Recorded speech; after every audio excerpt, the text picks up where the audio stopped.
Up next, we have the Denver Broncos pulling off an upset against the defending Super Bowl champions, Philadelphia Eagles, 21-17. Bo Nix, 24 of 39, 242 and a touchdown to J.K. Dobbins, 79 yards and a score.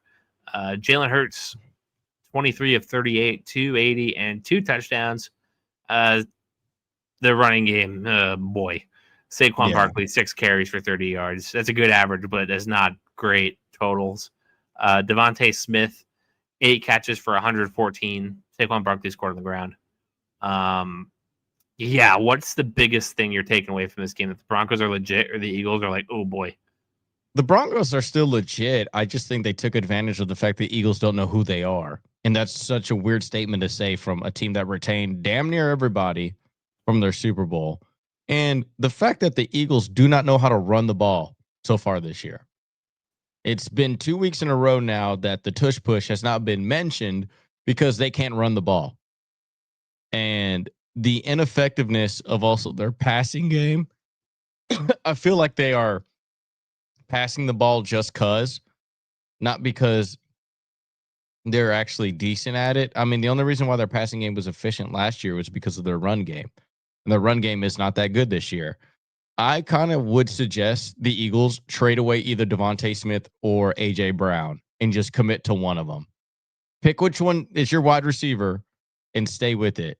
Like the whole everybody's Batman, nobody's Robin on offense type of deal. Screw that. Everybody won their Super Bowl ring. You're now got to feed egos.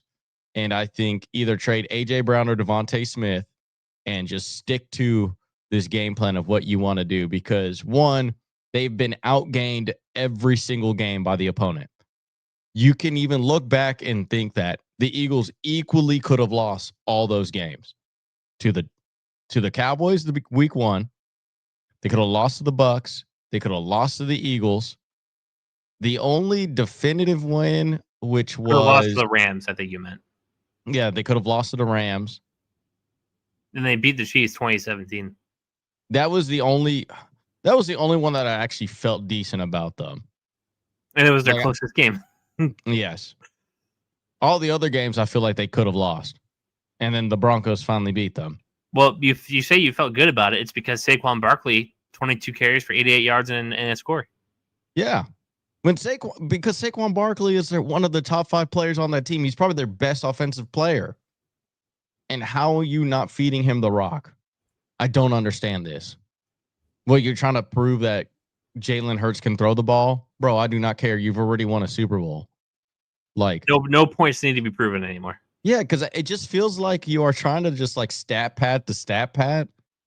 Like this team, based on their games, like if you didn't know the end results of any of those games, you would think this team is 2-3 or like 1-4 at worst too. Like it just feels like they don't win pretty. They don't have like offensively, they just look like an issue. And I think that they just need to start running the ball. They really do. They have and also undisciplined defense, man. They had that game in the bag against the Broncos. And you're telling me defensive player of the year, Zach Bond, commits an atrocious late hit penalty to lose them the game. Like it's so, you would not expect that from a team that just won the Super Bowl in the way that they did to the last year.